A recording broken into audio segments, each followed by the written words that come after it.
बिस्मिल्लाहिर्रहमानिर्रहीम। अस्सलाम वालेकुम। कैसे हैं आप सब लोग? उम्मीद करती हूँ सब ठीक होंगे। आज मैं लाई हूँ आपके लिए बहुत ही ज़बरदस्त किस्म के कड़ी पकौड़ों की रेसिपी जो बहुत मज़ेदार बन के तैयार होते हैं। तो उसके लिए हमें सबसे पहले चाहिए होगी 1 पाव दही। आप अपनी मर्ज़ी से दही ज़्यादा भी ले सकते हैं, लेकिन फिर आपने हर चीज़ की क्वान्टिटी उसकी बढ़ानी होगी।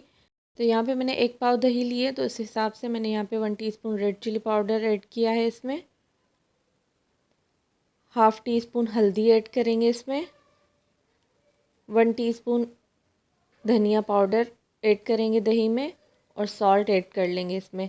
अब इसको अच्छे से मिक्स कर लेंगे हम लोग, ताकि इसमें कोई भी गुठली वगैरह ना रहे। और ये चीज़ें आपने दही में ही मिक्स करनी है। पहले दही में सारे मसाले ऐड करने के बाद हम इसमें बेसन ऐड करेंगे। 1 पाव दही में तकरीबन 5 टेबल स्पून भर के बेसन के ऐड करने हैं। ये क्वांटिटी बेसन की बिल्कुल परफेक्ट है। इसमें आप थोड़ा सा पानी ऐड कर लें। इसके बाद इसको मिक्स करें, तो ये अच्छे से मिक्स भी हो जाएगा और कोई गुठली भी नहीं बनेगी इसमें। ये मिक्सचर सबसे पहले आपने बना के साइड में रख देना है। उसके बाद आपने एक कढ़ाई में ऑयल ऐड करके एक मीडियम प्याज को ऐड करना है और उसको हल्का ब्राउन होने तक पकाना है। जब प्याज अच्छे से ब्राउन हो जाए तो उसके बाद ही इसमें बाकी जो स्पाइसेस हैं वो ऐड करेंगे, लेकिन प्याज ज़्यादा डार्क नहीं होनी चाहिए।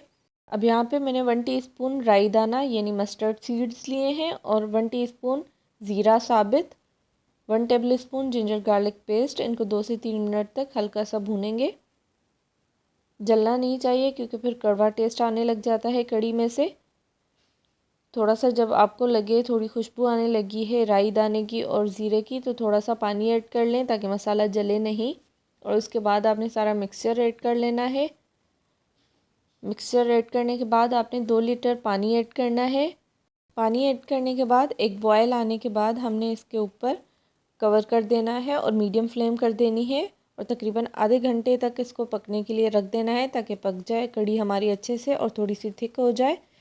जब तक हमारी कड़ी रेडी होगी तब तक साथ में हमने ये काम कर लेना है। यहाँ पे मैंने 2 मीडियम साइज़ के प्याज को बारीक चॉप कर लिया है, और इसमें मैंने ग्रीन कोरिएंडर लीव्स और पुदीने के पत्ते इसमें ऐड किए हैं, और ग्रीन चिलीज इसमें कट कर ली हैं बारीक सी।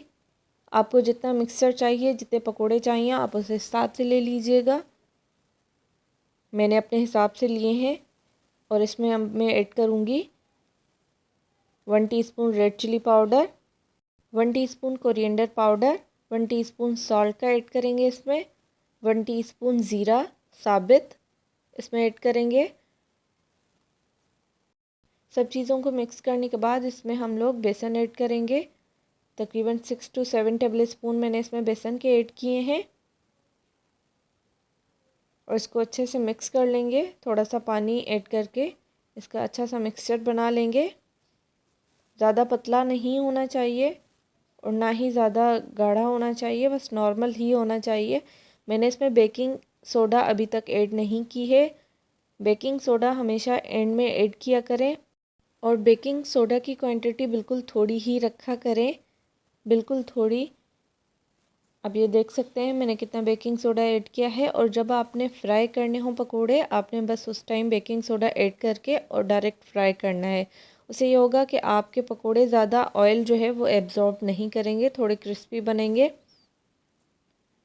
और हमेशा बेकिंग सोडा जो है वो थोड़ा सा ऐड किया जाता है, स्पून्स भर के नहीं ऐड होता, या हाफ स्पून जितना नहीं ऐड होता, सिर्फ पिंच जितना ऐड होता है। अगर ज़्यादा ऐड करेंगे तो फिर आपके पकोड़े जो हैं वो ऑयल ज़्यादा एब्जॉर्ब कर लेंगे और ज़्यादा ऑयली ऑयली होंगे। कड़ी जब तक हमारी साइड पे तैयार हो रही हो, आपने साइड पे पकोड़े रेडी कर लेने हैं, क्योंकि फिर कड़ी में डायरेक्ट ही हमने ये पकोड़े गरम गरम ही ऐड करने हैं। चलें जी, हमारी कड़ी भी तकरीबन रेडी है। अब इसमें हमने पकोड़े ऐड करके 2 मिनट तक पकाने हैं। हमने इसमें खटाई कोई ऐड नहीं की है। आप चाहें तो इमली का पल्प भी ऐड कर सकते हैं कड़ी में, थोड़ी चटपटी करने के लिए, लेकिन राई दाना काफ़ी है, उससे भी खट्टी हो जाती है। अब हम कड़ी का तड़का तैयार करेंगे। मैंने यहाँ पे ड्राई रेड चिलीज़ ली हैं थोड़ी सी, और यहाँ पे मैंने ग्रीन लहसुन का ग्रीन वाला पार्ट लिया है, और इसको थोड़ा सा पका के बिल्कुल एंड में इसके ऊपर ज़ीरा ऐड करूँगी। और बिल्कुल फ्लेम ऑफ़ करने के बाद मैं इसमें थोड़ा सा रेड चिली पाउडर ऐड करूँगी। फ्लेम ऑफ़ करके ही ऐड करना है और डायरेक्ट आपने ये कढ़ी में ऐड कर लेना है पकौड़ों के ऊपर। इस रेसिपी से कढ़ी बहुत ही मज़ेदार बनती है बग़ैर टमाटर के और बहुत ही चटपटी बनती है। ट्राई ज़रूर कीजिएगा इस रेसिपी को। आप चाहें तो इसको चावलों के साथ और रोटी के साथ भी सर्व कर सकते हैं। बहुत ही टेस्टी बनती है। अगर आपको मेरी वीडियो अच्छी लगी हो तो मेरे चैनल को सब्सक्राइब कीजिएगा, वीडियो को लाइक कीजिएगा। फिर मिलते हैं। अल्लाह हाफ़िज़।